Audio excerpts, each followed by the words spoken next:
911, what's your emergency? This is CNN Breaking News. If you are just joining us, gunshots have been ringing out here at Littleton High School. This is just another in a long line of school shootings that seem to be plaguing this country. Police have confirmed the gunman is dead. It is not clear to us as of yet whether he had taken his own life or was taken down by the police. I'm not sure I'm ready to talk about this. I just don't understand. You have no idea of the things I've seen. I don't even know where to begin. I never thought that something like this would ever happen to me. Do you honestly think you can make any of this easier for me? Where do I even start? It was just an ordinary day at school.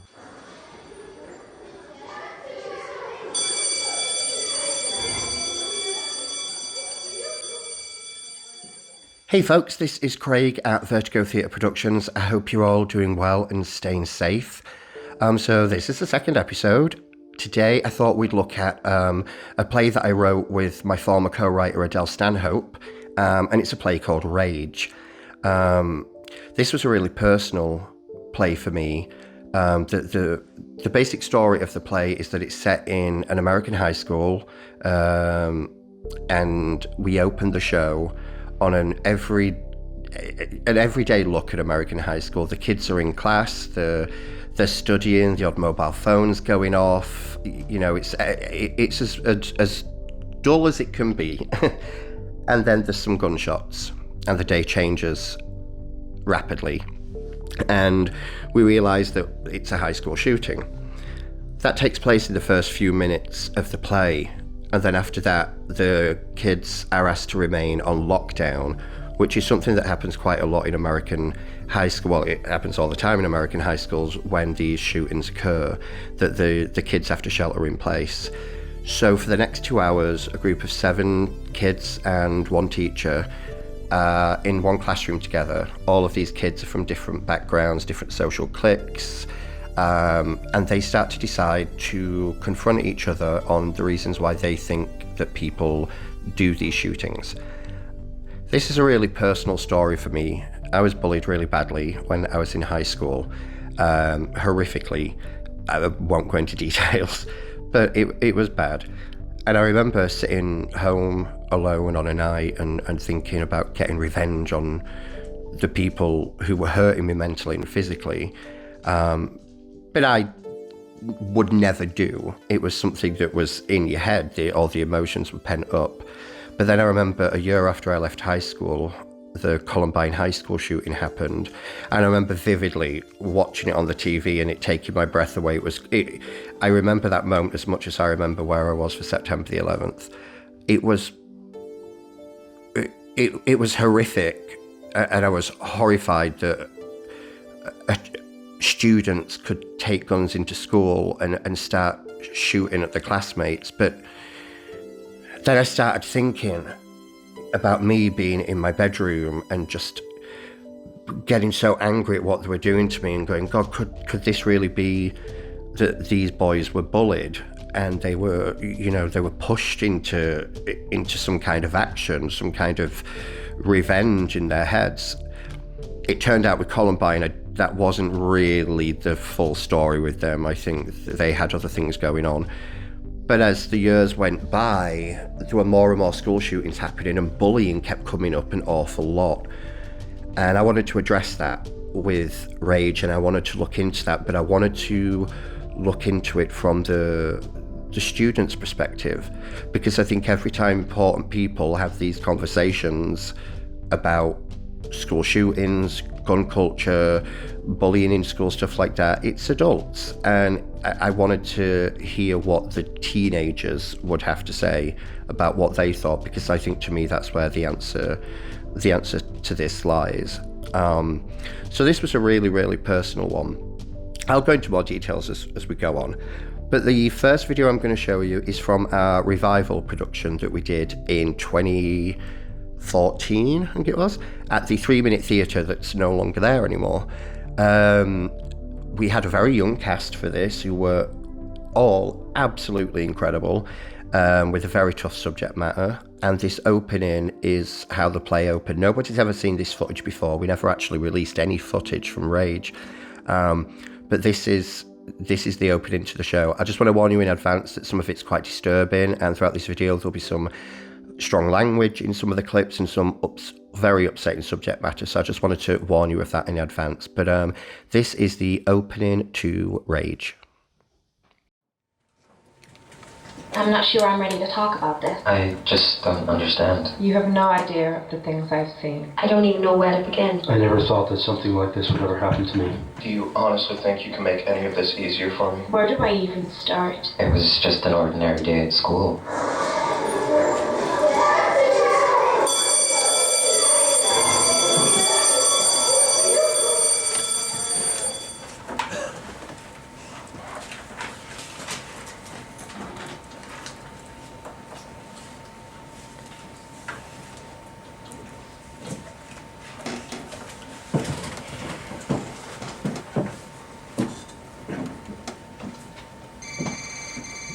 No phones.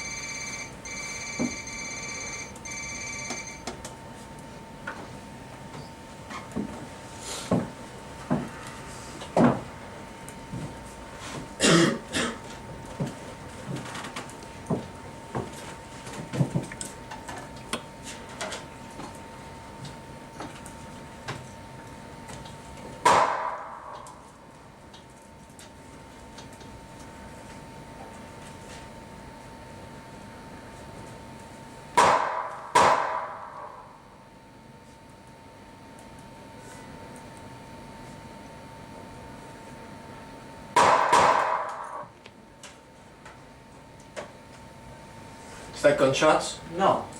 That is, it's gunshots. Don't know that it's not. Just stay quiet. I'm going to go and have a look.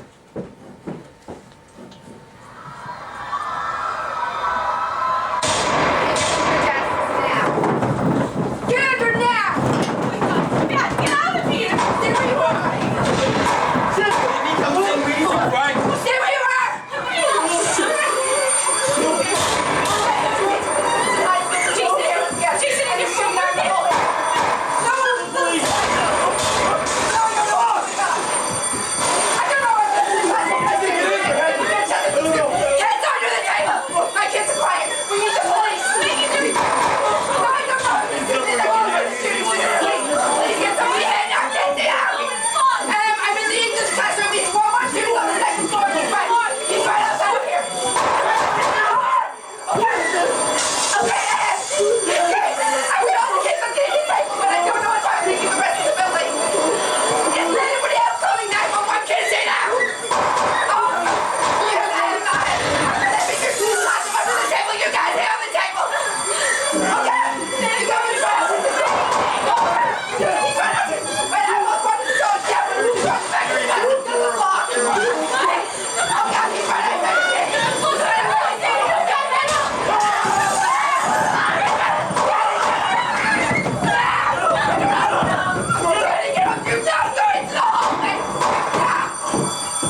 Police are on site. Maybe that's the shots. Got him.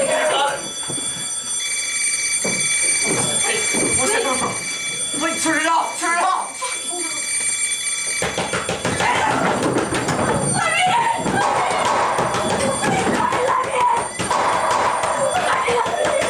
Hey, if you open that door, you can get in here.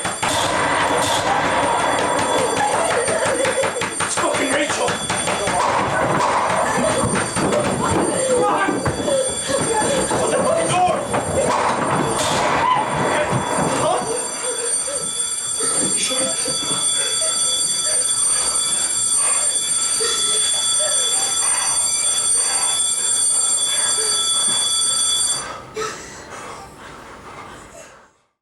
So, we began Rage in around 2006 when myself and my former co-owner and co-writer Adele Stanhope, when we set the company up, we didn't want to just go ahead and start doing production straight away because I'd come from a world of acting and singing and dancing where I was up on the stage. And while I'd always had a passion for writing, and I'd done a little bit of directing in the past, I wanted to make sure that both of us really learned our craft first. So for a couple of years, we did nothing other than work on scripts and, watch different things. And I think actually the biggest thing we discovered during that 2 years was just to find our voices. And in that, Rage was one of the scripts that we worked on. We workshopped it twice, once in 2006, November 2006, and one in January 2007. And at this point, we still hadn't put a show on, and Rage was going to be the first show. But after the 2 workshops, we realised that there were a little bit more work we needed to do. And we had another play, a comedy play, that was kind of almost ready to go. So Rage kind of went onto the back burner for a couple of years. And when we finally did get it up on stage, it was in 2008. And it was at Taurus Bar on Canal Street. And if you don't know Taurus Bar, it used to be one of a really, really good kind of starter fringe venue, I'd say. It was on Canal Street, it's number 1 Canal Street, and in the basement they had a small performance space. And it was around the time we went in there with our first show that they kind of started turning it into a fringe space. It was cool to see, and it was cool to be a part of that. But we did Rage there, and we had a great cast. Everyone did a really good job, but I remember not being totally satisfied with it. We'd had, the reviews were kind of all over the place. We had one review who I remember gave us 1 star, and I was absolutely devastated. But then we had another critic who gave us 5 stars, so we had no idea what were going on, but we did realise there were problems.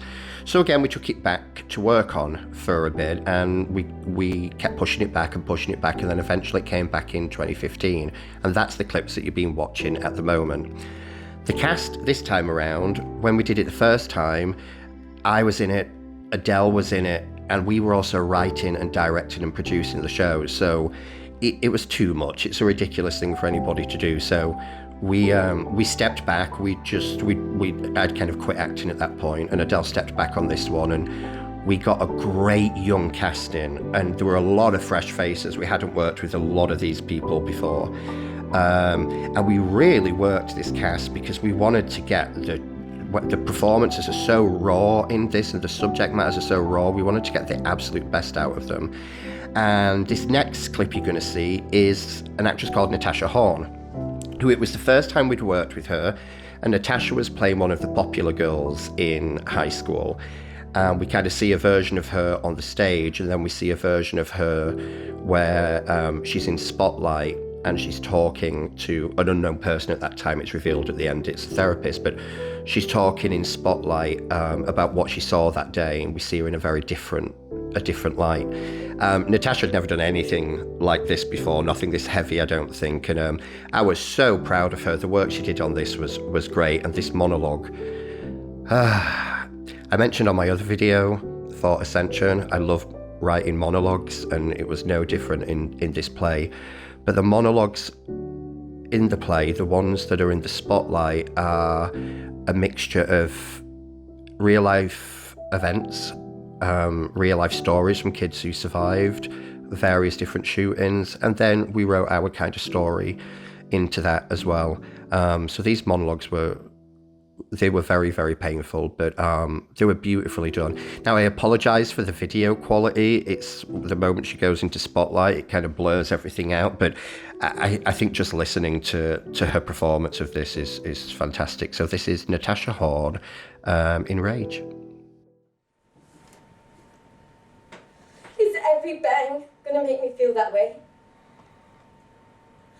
Every sound that could resemble a gunshot can have me carrying terror? Is this my life now?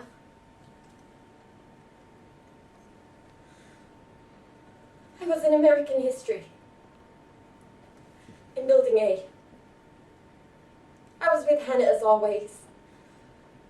We just finished class and was heading towards the library. About halfway down the corridor, I started to hear these loud bangs, like gunshots. Everyone in the packed corridor just stood there in silence, just listening. Felt like we were there for ages, just listening to this noise. If I'm honest, after a second or so, I knew what it was, but even though I knew, I just couldn't move. I think everyone felt the same. At that moment, we were all connected. Then the noise, it got much louder, and I remember this Asian girl running through the main door screaming, "He has a gun! He has a fucking gun!" Even though we knew what it was, it took that girl shouting to get everyone to move. And we did. People started running in every direction, and no one knew where to run, they just ran. Me and Hannah, we headed towards the basement of the building where the storage is. I don't know why, but we did.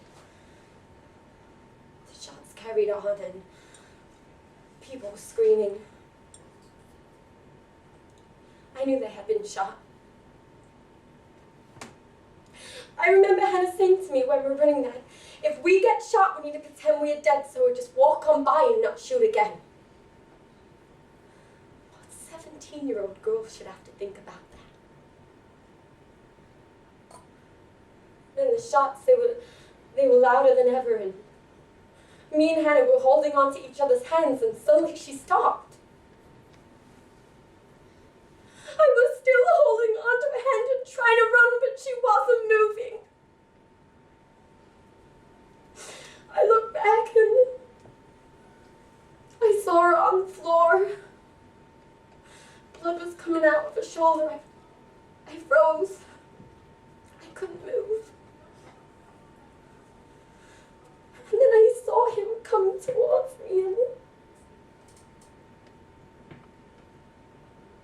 I ran and I left her there on the floor to die, and I ran. I prayed she was okay. I mean, she didn't look that badly hurt, and I remember her saying about lying still so we just walk on by, so I just left her there. I left her there on the floor to die. How will I ever process that? So once we got casting done for Rage, as with the previous show Ascension, we rehearsed for 3 months, every Sunday, and then, you know, the cast would pop in every so often to go over things, but this cast worked so hard, and considering it was a really young cast, the work ethic was very strong, especially this next performer you're gonna see, who is called Kyle Martin. He plays Blake, who is a openly gay character in the play, who's obviously had a bit of a rough time in school. And this is a monologue he has in Act 1, where he talks about why he transferred from his old school to this school where the events have happened. This monologue used to be in the original Rage, and not a lot survived from that original Rage, but this monologue was one of the most personal things at the time, I'd ever written, because a lot of the monologue I'd given to Kyle was based on something that happened to me in Huddersfield when I was in high school. It was, I remember working with Kyle on and Kyle knew that it was based on something similar that had happened to me. So me and Kyle spoke a lot about this, but I remember the first time we kind of put his whole monologue together and he performed it, that I cried a lot. I think everybody in the room cried. It was a superb performance, an absolutely superb performance. I was so proud of him. He's a brilliant little actor. So yeah, this is that monologue. Like I said earlier, it's got some strong themes, so be warned.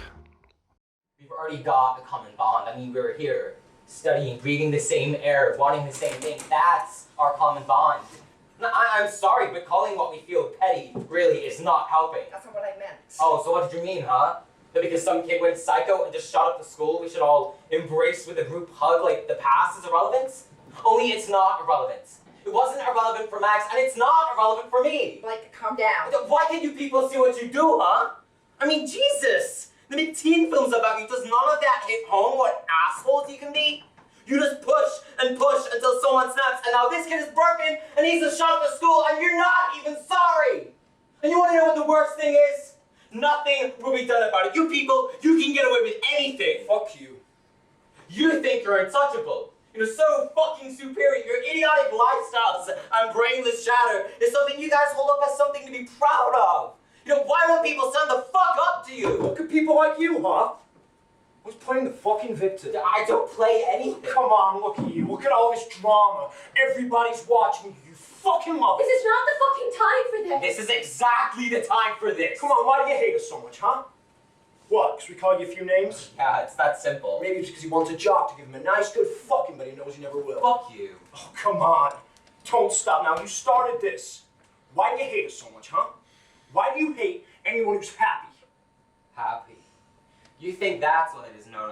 You ain't happy. You're such a nasty fucking asshole all the time. You can't be happy. You can do anything and get away with it, and nobody will do nothing about it. No, I've had to deal with people like you all my life. The things you walk away from without a word being said. There's all of them in every state, in every school. I do nothing, but I have to move schools because of assholes like that, fucking like him. Think everybody because they can play ball. What are you talking about? Dude, I never wanted to move here. Do you have any idea how much I fucking hate this school? I miss my friends and I fucking never wanted to move here.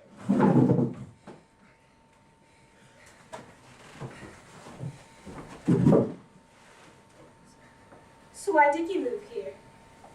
Your mum and dad get a new job or something? A new job? No.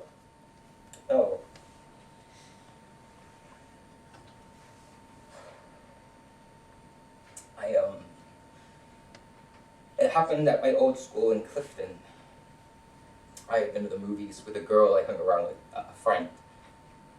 Anyway, she had gone and I was walking home. It was pretty late. Anyway, I always walk through this small woodland area to get home, but this night I could see car headlights up ahead and hear voices. Now, I knew that the football team hung around there sometimes, but I always avoided them by coming off the trail and walking through the woods. Well, I carried on through and I came face to face with Daniel Brecker. He was taking a piss and was away from the others. I just tried to smile and walk past, but within a few seconds he grabbed me and was dragging me back to where the lights were coming from.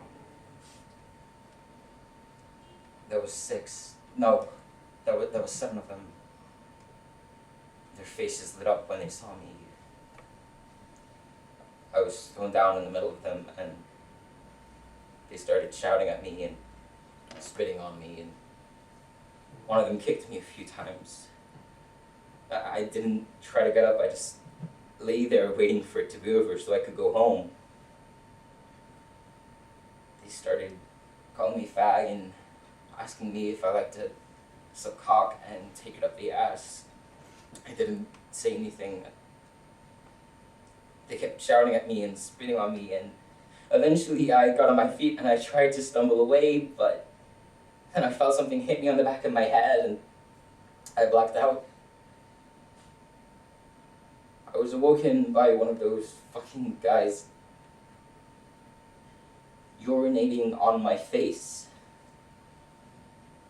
Two of them, they were holding me down, and one by one they all did the same. I couldn't open my eyes, so I couldn't see when they were done, so I just cried quietly. After they were done, one of them stomped on my hand. I could tell something was broken.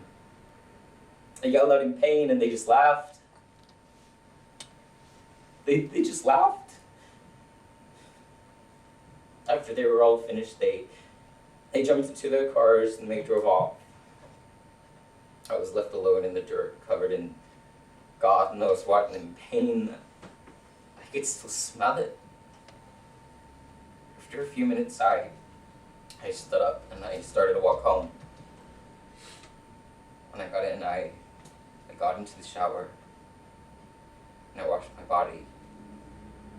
And then I went downstairs and I got a can of Pepsi. And I drank it to wash down the 40 pills I took. My mom and dad found me. They took me to the ER and I had my stomach pumped and voila, good as new. Only you weren't. Right. Did they get arrested? They denied it. Their girlfriends gave them alibis, even though two of them were proved to be lying, but they still didn't press charges. I mean, they were the high school football team. They were held up as heroes in our town. You know, after word got out about what I told the police, I had people looking at me like I had done something wrong. You know, I even had one woman, she came up to me and called me a liar. You see, they don't want to believe that one of their town's finest could have done this, and so they walked away from it scot-free. I had to see them every day. Look, that's fucked up that you went through that. Alright, but that wasn't me. You know, or Danny, or anybody else here. You are all the same. You can't say that, like.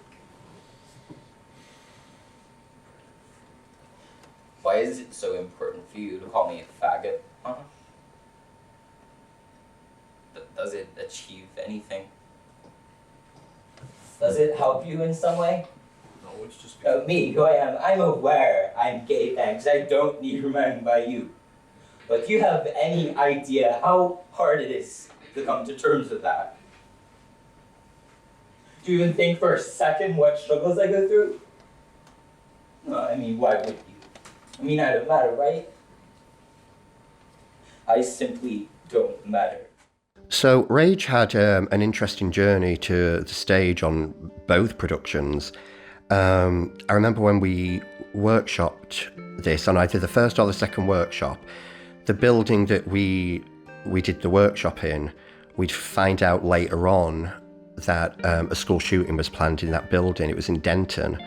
Luckily it was stopped. And that immediately kind of made us realise that this isn't really an American problem. I mean, it is an American problem in the sense that that's where we're seeing all of these happening, but it's only down to certain other things why that's not happening here. But it was creeping closer and closer, and I remember that being a bit chilling. I also remember that we were getting ready to book the first production in of Rage, and we were trying to find the perfect venue for it, and we'd found a perfect venue for it, and it looked like it was all going to go ahead. And then the Virginia Tech massacre happened, and the venue got so scared that they pulled the show, which I was kind of angry about, because the whole point of I feel like this show and many other playwrights who write their shows, the whole point of these things to go on is to kind of get a message out there and to get a conversation going. So that was a bit awkward. But when after we got it to the stage the first time around and we were planning for the revival, Rage wasn't supposed to be going on at the slot it went on for in the revival. We had another show planned, but that one ended up getting moved. So Rage took its place. And it was it was only a couple of months into the rehearsal process of Rage that we realised that during the run of the show at the 3MT, it was the anniversary of the Columbine High School massacre on our press night, and it was also the anniversary a few days later during the run of the Virginia Tech massacre as well, which was chilling. But the cast, one thing I kind of said from the beginning is that I wanted all the photos of the victims from Columbine and Virginia Tech all hung backstage, so we could take a moment before we went on stage, the cast and the crew just take a moment and have a look at those photos before we went on, and just kind of remembered what everybody was doing the show for. So I remember that being quite powerful as well. But yeah, it was there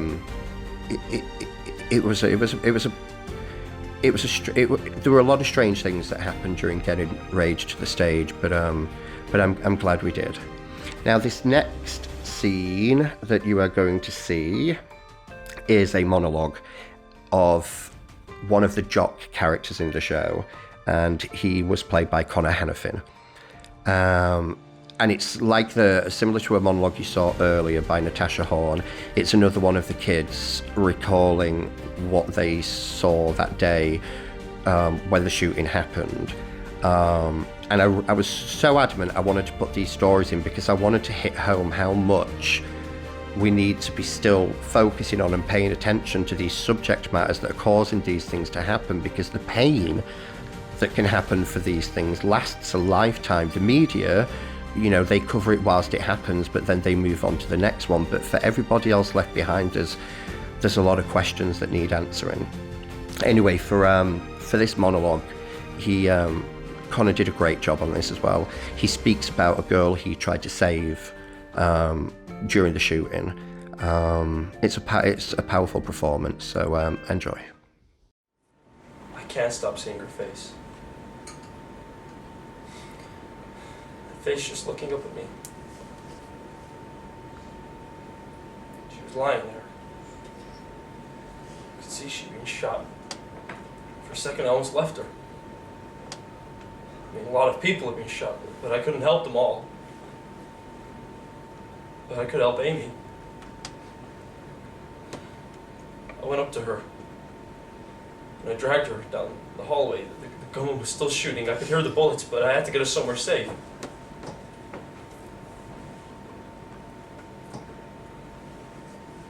She lay across my lap, just looking up at me. She was shaking and scared. I could see the pain in her eyes. Her blonde hair was soaked in blood. Her jeans covered in blood. I didn't even know her last name. We sat there for what seemed like hours. I could hear everything. Gunshots, screams, cell phones, fire alarms, scurrying. People scurrying everywhere. Then the gunshots seemed to get further away. I knew I had to move, so I picked her up and I walked as fast as I could. I walked over bodies. I could feel their blood underneath my feet. But I just kept on going. And as I walked, I felt her life slipping away. Her breathing slowed. Her eyes glazed over. Her lips were turning blue. But I thought if I could just get her out, that they could. They could.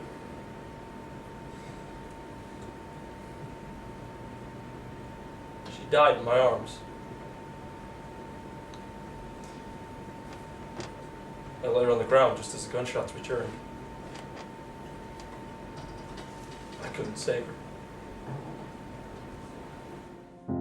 So, as I mentioned earlier, one of the things I wanted to explore was that the kids started kind of taking a look inwards and looking at themselves and and maybe how they're contributing to the problem with bullying. And I didn't really want to place the blame on one side or another when it comes to high school. I didn't want it to be like, well, all the popular kids are obviously horrible and all the, you know, the underdogs we should be rooting for. I wanted to give everybody layers in this, so it kind of broke the mask at the end. Everybody kind of became equal at the end, they'd all been the survivors of this shooting. And this little scene here were just a moment between the popular kids where they were worried that they were going to be labelled the problem students who caused this. Two of the characters in this scene, who were played by the fabulous, as always, Richard Allen and Conor Hanifin, they'd openly bullied the character who did the high school shooting.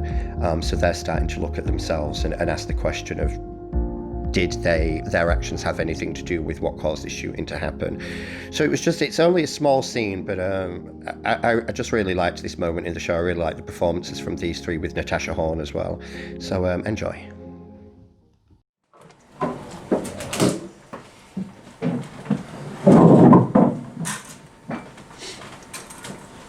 You're gonna try and blame us, you know? Just drop it, Mark. Look, I know we have fuck all to do with this, but if these keep saying it, then people are gonna listen. Mark, what if we did have a role to play in this? What? You seriously don't think that all that shit we put him through could be related? No, we fucking don't. I kinda wanna think like this, man, but we work hard on it, Mark. People are picked on all over the world. It doesn't mean that this is our fault. It's who we are. Okay, we're the top of the food chain. What does that even mean? Dude, until today, I thought high school was awesome. I never even thought about any of this shit. It's not our fault that we're But it is our fault people like him ain't like it. Fuck up then, you're a swear to God! Just stop it! Jesus Christ, this is stupid! All this fucking talking! We nearly died today. That's all that counts right now. As I was talking earlier about how my own experience has kind of helped myself and Adele write this play, this scene coming up by Celine Constantinides, this was actually the first show I worked with Celine Constantinides on, who went on to do many shows with us, including Porno Chic. But in this scene, I always said that if there were two characters in the show who were based on me, it would be the character that Celine plays and the character that Kyle plays. Those two together feel like that's me. That's kind of what I wanted to say. And in this scene, this was very much what I wanted to say. And I knew that this character had to be the one to deliver it. And Celine, this was the first show she'd done with us. I think it was her first, I think it might have been her first Fringe play. She broke my heart in this scene. She's young here. God, how old? She must have been in her teens at this point, Celine. But her performance was so beautiful and heartfelt. And I think one of the reasons why these performances came across so raw is how we worked with them in rehearsals. And I will get to that after this scene, but this is towards the end of Act 1, and it's when one of the characters who's considered the outsiders confronts one of the people who've made her life hell. I'm sorry for doing that. Alright, but when we're with the guys and we're pumped up, we tend to... What, make everyone else's lives hell? If only you could see the damage you do. Look, I'm sorry we can't all be like Rachel, okay? Beautiful, perfect, predictable. Does that mean I should be branded as a loser, huh? Alright, can we just drop it now? No, I'm not finished. I understand why people like Max do these shootings. It's about finally taking control of your life. Having that power that has been taken away from you for years, it's your chance to get it back. It's a release from the complete rage. And you know what? I feel it too, but for me, shooting isn't enough. No, I want them. I want you to feel the torment and humiliation people like me and Max feel on a daily basis, not just bang and it's over. It's too easy. You know, Sometimes I wish I had it in me to do that, but I don't. I couldn't detach myself. It'd be too real and human. You know what the funny thing is? If I was standing here with a gun to your head, I would love the power. I would love to watch you beg and plead. It'd be the ultimate gratification to see the tables turn. But then I'd feel sorry for you. And I couldn't do it. So how the hell can you still beat someone's face in when they are begging you to stop? Because you are just like one of these shooters. At least Max's victims only had a few seconds of misery. Yours have it every second of every day.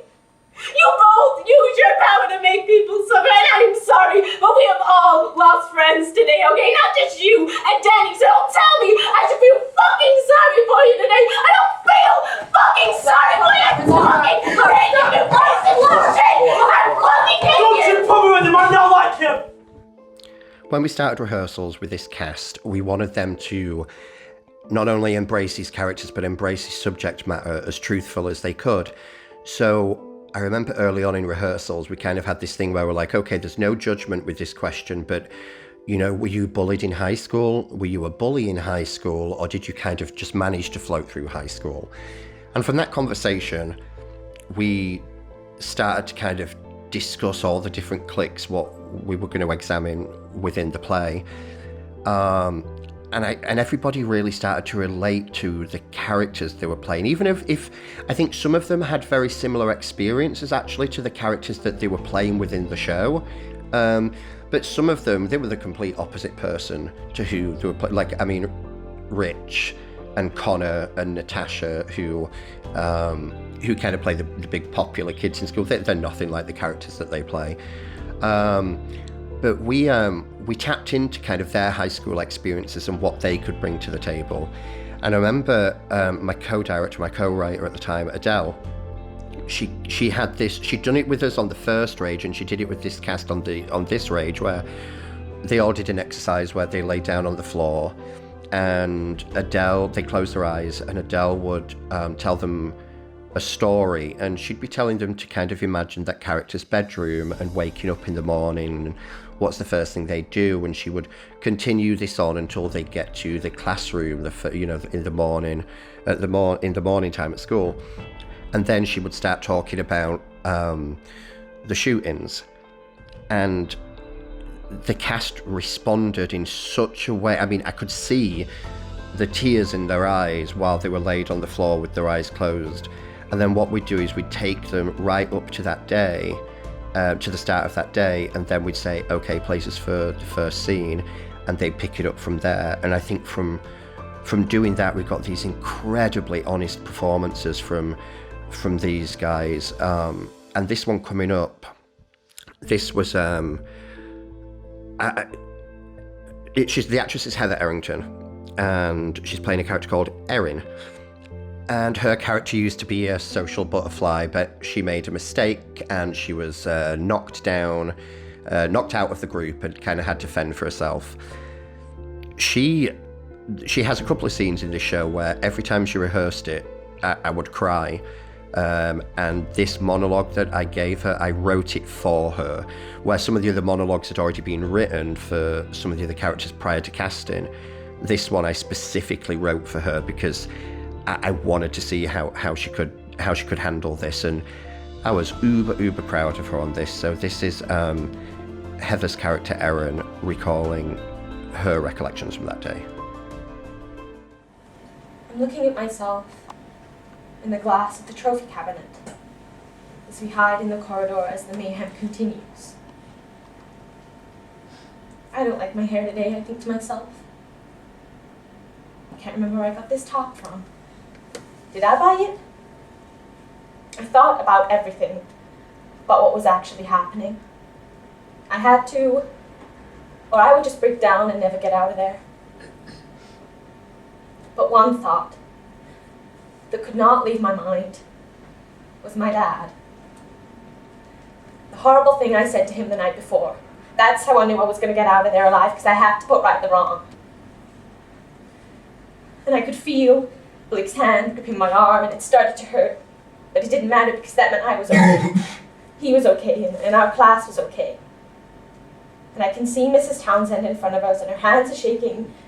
She's trying to hold it together, and I just continued to stare into this cabinet.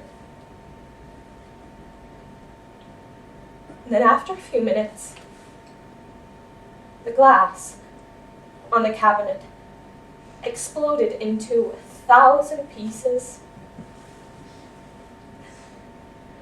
And as the glass rained down on the floor, it landed on the body of a boy. And I looked down to see if I knew him. And I wish I hadn't. He was in my class that day. Dixon. I mean, we weren't really friends, but I always had to look to him, and now he's there, lying on the floor, with blood coming out of the side of his head. And I think that's when it hit me, the people that died. People had died. When we were heading back to the classroom, after we realized the doors were locked, I saw the corridor for the first time. It was devastating. I've never seen a dead body before. Not even my grandma when she died. I just couldn't look in the coffin. And I remember screaming that day that I didn't want to see her body, and my mom taking me out of the back of the chapel. But today I could see so many. And no matter how much I screamed and how much I shouted, I wasn't getting out of there. Couldn't avoid it. There was guys, girls. I saw one student who couldn't have been more than 13. 13! So this next scene coming up is one of the many big moments that an actor called David Edward Locke had in the show. He played the character of Jason, which is who I played when we did the original production of Rage. And I always used to joke with him that I was keeping a close eye on him because he was the new younger me coming along to steal my role. There were no competition. He was 100 times better than I could ever hope to be. He was fantastic. He'd just come off a show with us called Mysterious Skin that I'm going to talk about later in this series.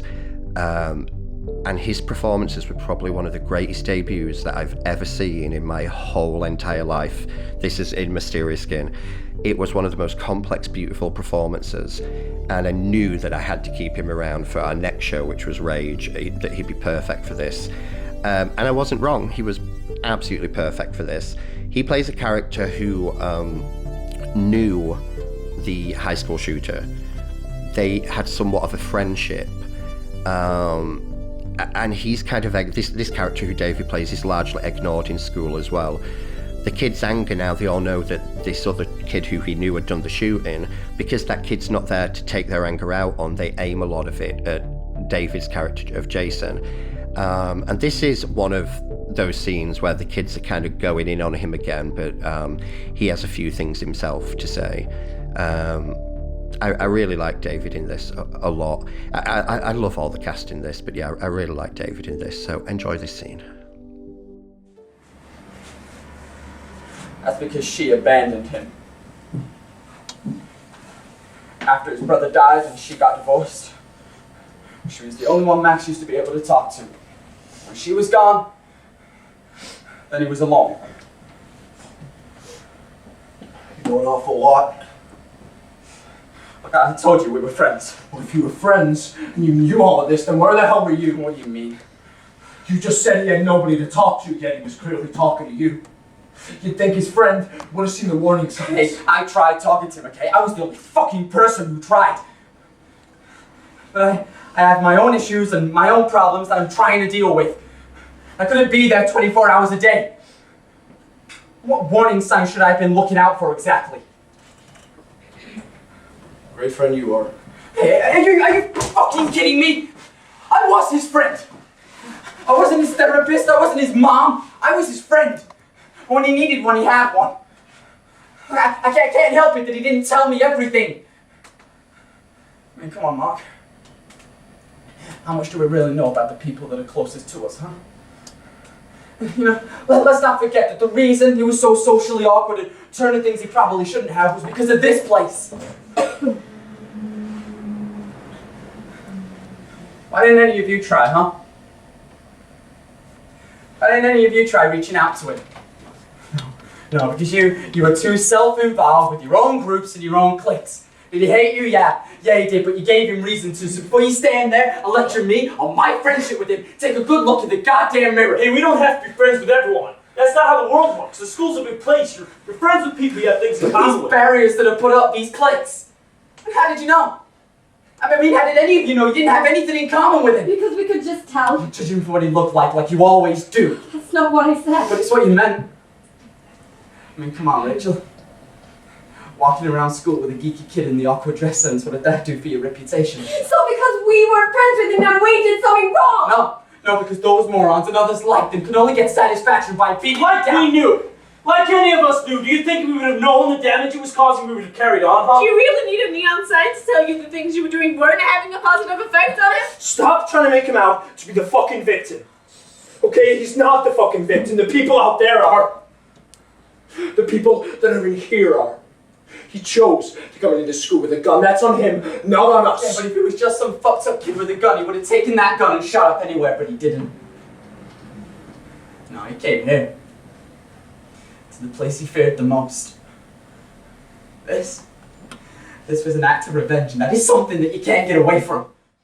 Okay, so on this next scene, we wanted to show that everybody's not who they appear to be due to their social cliques, or what they wear, or if they play football, or if they are gay, or we kind of wanted to break those down a bit. So in this next scene, Richard Allen, who plays Mark, one of the jocks in this, we start to see that he has his own problems going on as well that nobody else seems to know about.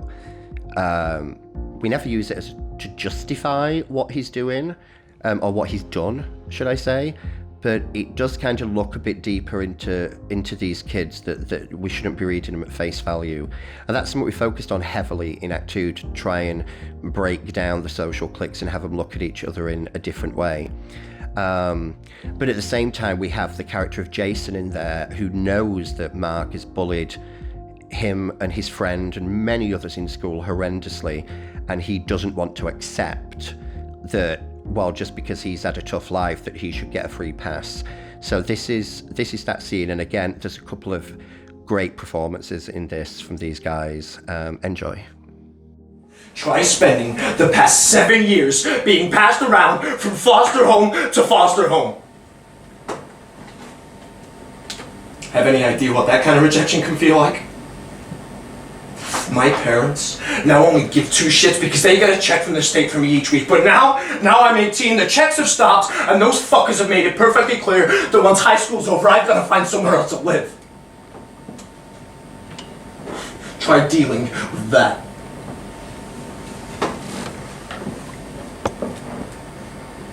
I'm sorry. Keep your apology. I don't need it.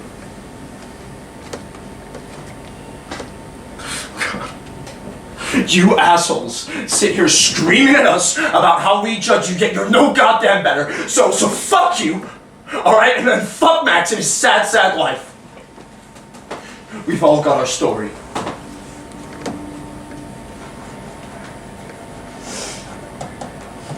You see?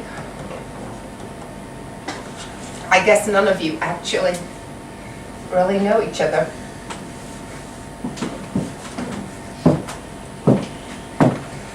I was brought up by foster parents as well.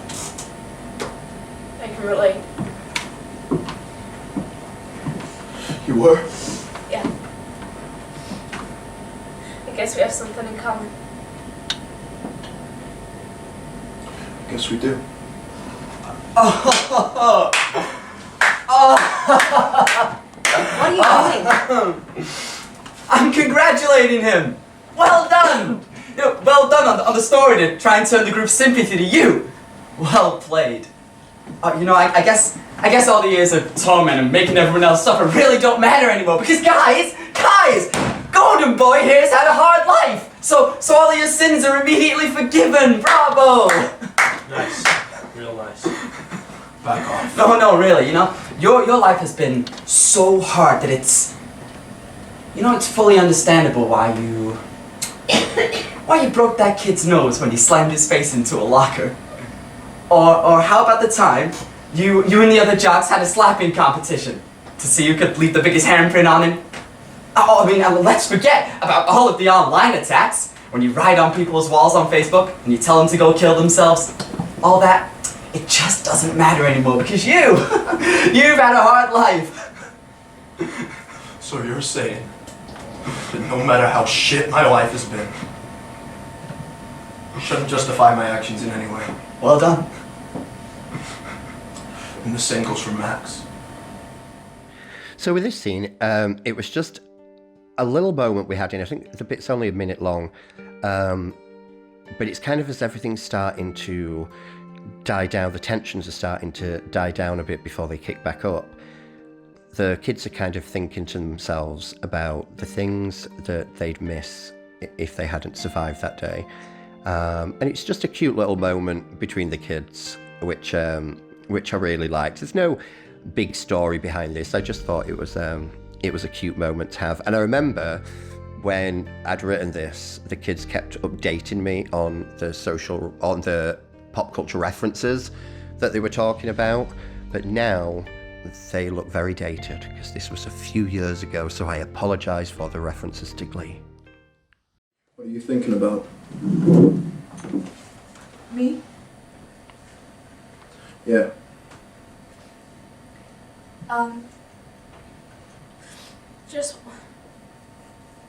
Well, if I'd have been shot today, the things I'd missed. Like, obviously, I'd miss my family and my dog, but, the little things. Never mind, it's stupid.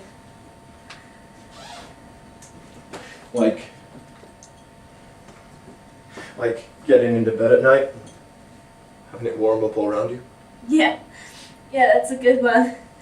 I think I miss the smell of Pop-Tarts. What about you, Blake?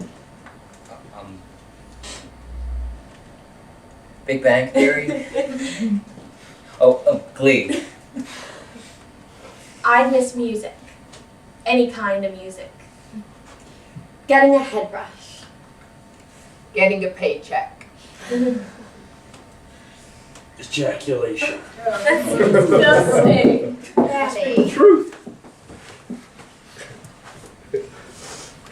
What about you, Jason? What would you miss?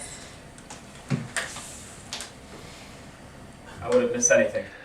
Okay, so in the show, as I mentioned, there's a teacher who's in the classroom as well, she tries to be the voice of reason throughout the first act of the show. She basically is reacting how a teacher should react. In fact, she's going above and beyond what any teacher should have to do. But in the second act, her mask starts to slip as well, just purely in the sense that she's a human being.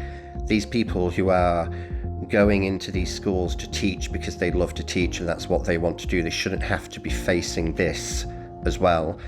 So in Act 2, we start to see the cracks a little bit on how this has affected her. And so this monologue is delivered by Julia Walsh as the teacher. And this is her recollection of what she saw that day and how she tried to react. And I feel her pain on this one. I can imagine any teacher in that situation saying and feeling the same thing, that they want to protect those children. This was a hard monologue, and I think she did a great job with this. Enjoy. It was like a switch. That's the best way I can describe it. Those first few seconds, when I looked into the hallway and saw the shooter, fear swept over me. I mean, how couldn't it? Yes, I'm a teacher, but I'm also a human being. At that moment, just for that moment, you have no idea how to handle the situation. And then snap. You switch in a gear. And all you can think about is protecting those kids. I never had children of my own, so I guess I channel my maternal instincts towards my students. And that day, more than any, proved it. Could I have done something differently? Could I have told my class to run earlier? Who knows? I did the best I could. It was like a war zone in that hallway. And I knew the minute we ran through it, any one of us would become the next target. Some of the kids stayed by my side, but some of them just panicked and they ran in different directions. We couldn't make it to the main door and exit, so we just huddled together in the stairwell listening. The ones who broke away continued to run and hide in different places. We just had no way out. If I'm honest, when we were trapped in that hallway, I thought, this is it. We're not gonna make it. But I only allowed myself to think that for 1 single second. I knew the few kids that I had with me were looking to me. So I had to be the one to handle it together. The worst part, though, was when we were trapped in the hallway and you could hear the sounds of the gunshots and the children's screams. My heart sank with each one. I tried not to think the worst, but I knew some wouldn't make it. I could see them laid on the ground in front of us. It was too late to help them. They were already gone. After about 15 minutes or so, we ran from one hiding place to another, and at one point there was a clear path to the main door, so I told the kids to run as fast as they could and not to look down at the faces of the victims on the floor. When we got to the doors, I pushed down on the metal bar as hard as I could, but it wouldn't move. And then I realized there was a chain wrapped around the door, locking the door. That's why nobody was getting out. He'd locked everybody in. We never stood a chance.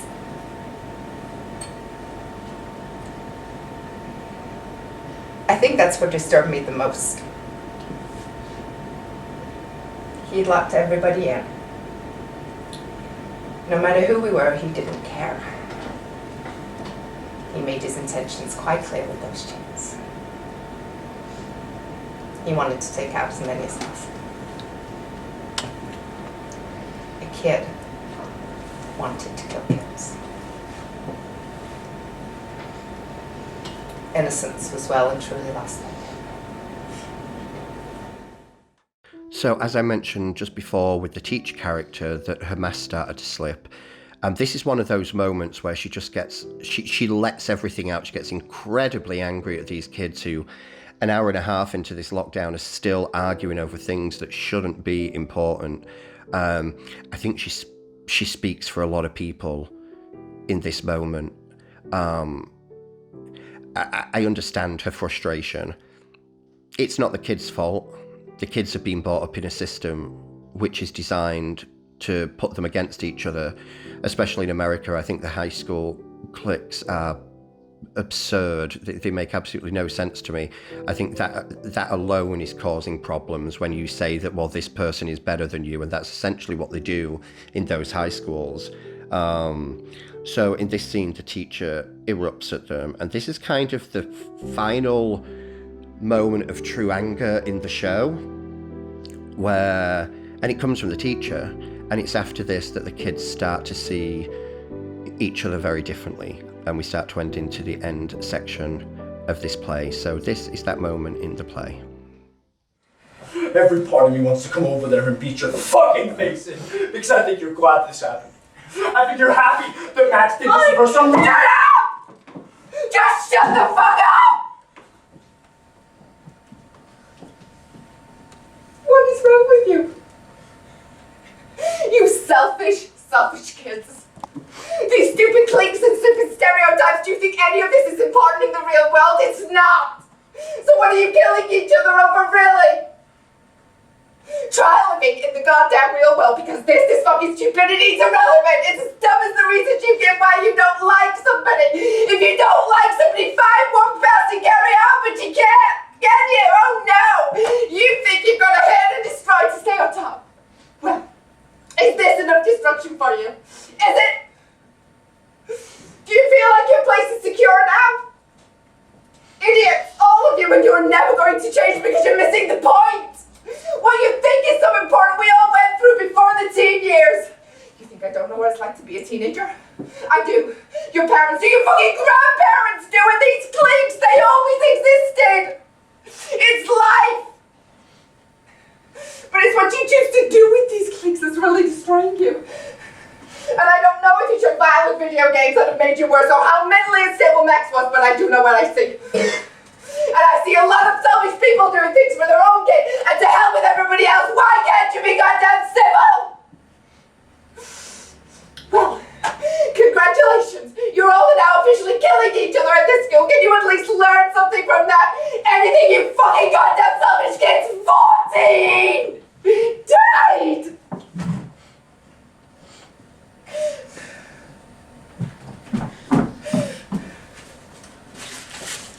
Here, use this. Drink this whiskey.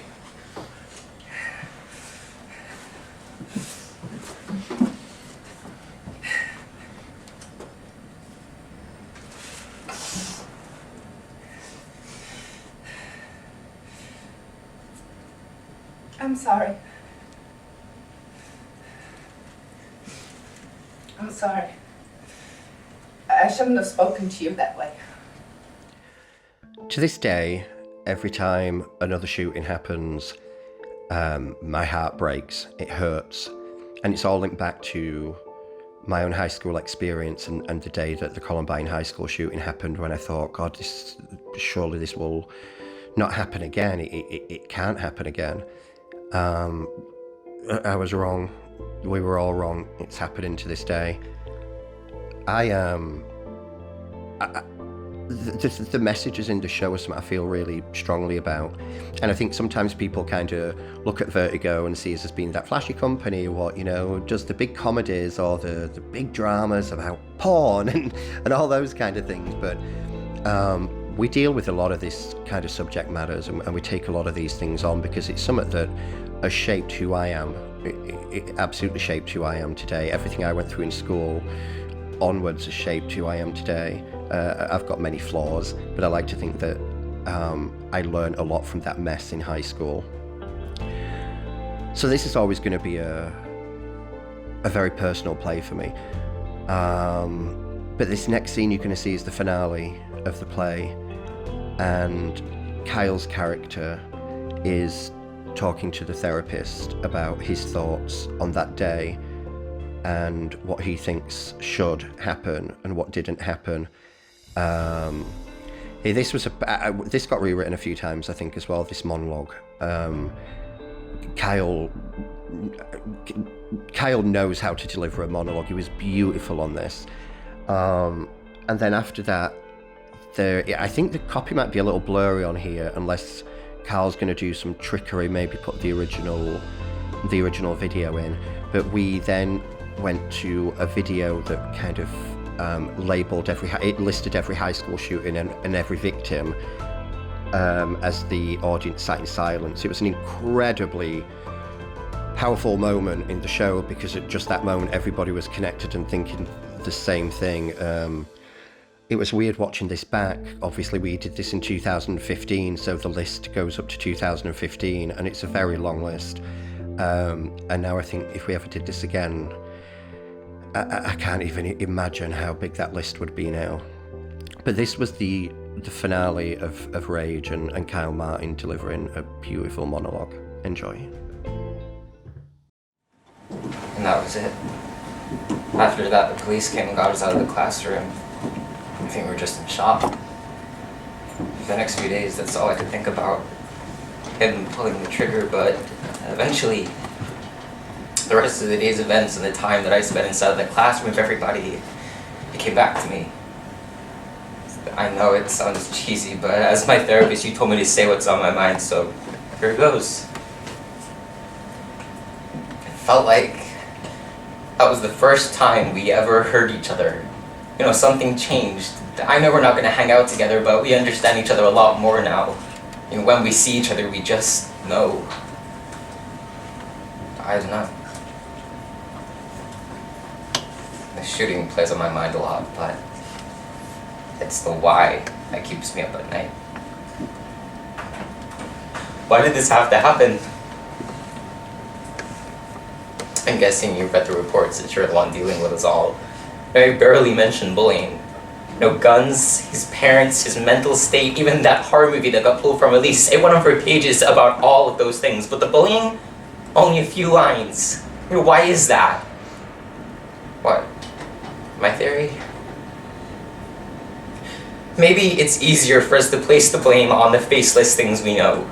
Maybe if we say that the students are not helping these situations, then it will open a can of worms that will have every parent, every teacher, every state having to take a look at themselves as well. But maybe it's because people just don't want to see the link. You know, I read that 75% of these shootings were down to bullying, isolation, and feelings of hopelessness. Now, how does that figure continue to exist, yet we keep ignoring it? I get the gun thing, I really do. Now, our country needs to make those changes, but even without all the guns, that isn't going to take away these feelings that these kids have. If we take away every single gun, that isn't going to stop these kids from killing themselves. But hey, maybe one dead teenager isn't something that needs to be reported on the news, so let's pretend like the problem is solved. I felt that we identified the problem.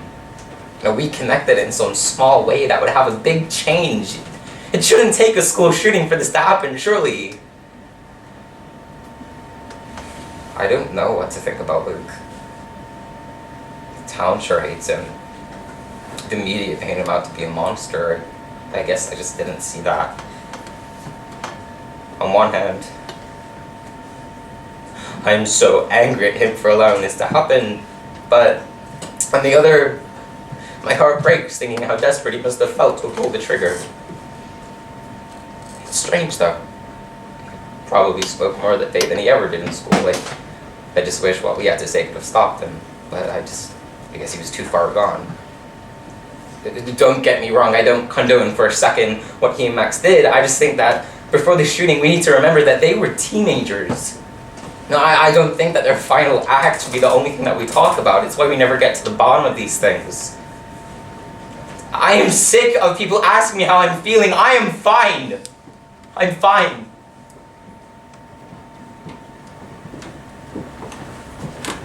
So I'm not fine.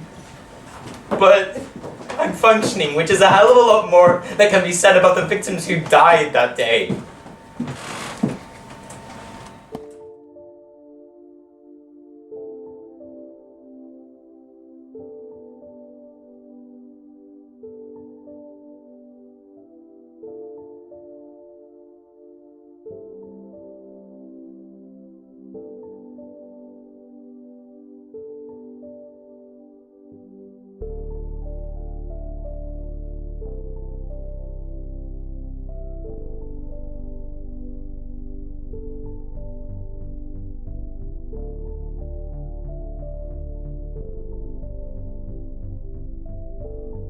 Rage is one of those shows that I'm always going to be proud of. I think the work that myself and Adele did on this play, we put so much into it, and the cast put so much into it, and Carl put so much into it. Everybody really put so much into this.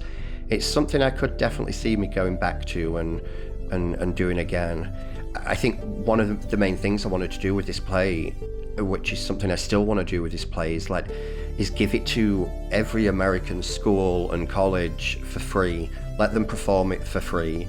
I think it's an important message to get out there, and hopefully it could help some people.